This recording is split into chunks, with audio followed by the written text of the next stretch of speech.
بسم اللہ الرحمن الرحیم۔ حضرت علی رضی اللہ نے فرمایا، جو دل دوسروں کی تکلیف دیکھ کر بے چین ہو جائے تو جان لو کہ اس دل میں اللہ رہتا ہے۔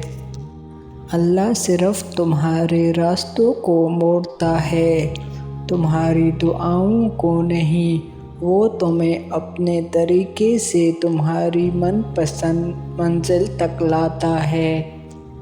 جب تم بغیر کسی وجہ سے خوشی محسوس کرو تو یقین کر لو کہ کوئی نہ کوئی کہیں نہ کہیں آپ کے لیے دعا کر رہا ہے۔ نماز کو مت چھوڑو، بے شک نماز ہی ساتھ دیتی ہے دنیا سے قبر تک، قبر سے حشر تک اور حشر سے جنت تک۔ زندگی استاد سے زیادہ سخت ہوتی ہے۔ استاد سبق دے کر امتحان لیتا ہے اور زندگی امتحان لے کر سبق دیتی ہے۔ صبر کی دو صورتیں ہیں، جو ناپسند ہو اسے برداشت کرنا اور جو پسند ہو اس کا انتظار کرنا۔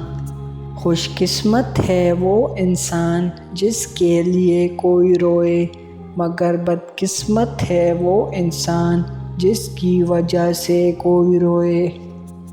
تین کام کسی کے دل میں آپ کی عزت بڑھاتے ہیں: سلام کرنا، کسی کو جگہ دینا، اصل نام سے پکارنا۔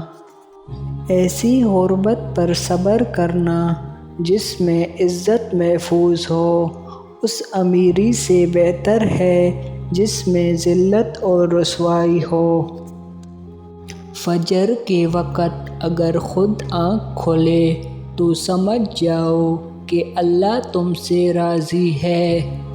مرد جوانی میں اپنے اعمال سے اپنی بیٹی کا نصیب لکھ رہا ہوتا ہے۔ دینا شروع کر دو، آنا خود ہی شروع ہو جائے گا، عزت بھی اور رزق بھی۔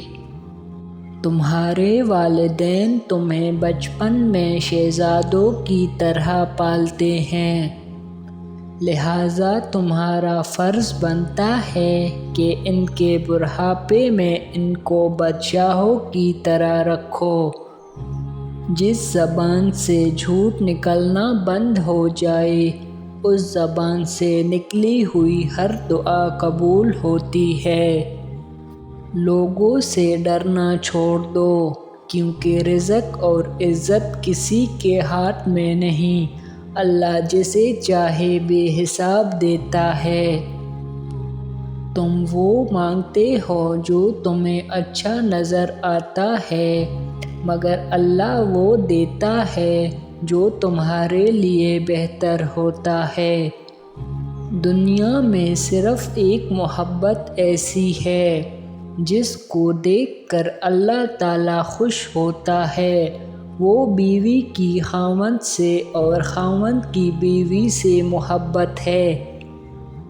اگر کوئی تم سے ناراض ہے اور اسے اس بات کا غرور ہے کہ تم اسے منا لو گے تو اس کا غرور کو ٹوٹنے مت دینا۔ اخلاق وہ چیز ہے جس کی قیمت کچھ نہیں دینی پڑتی، ہاں مگر اس سے ہر انسان خریدا جا سکتا ہے۔ انسانیت بہت بڑا خزانہ ہے، اسے لباس پہ نہیں انسان میں تلاش کرو۔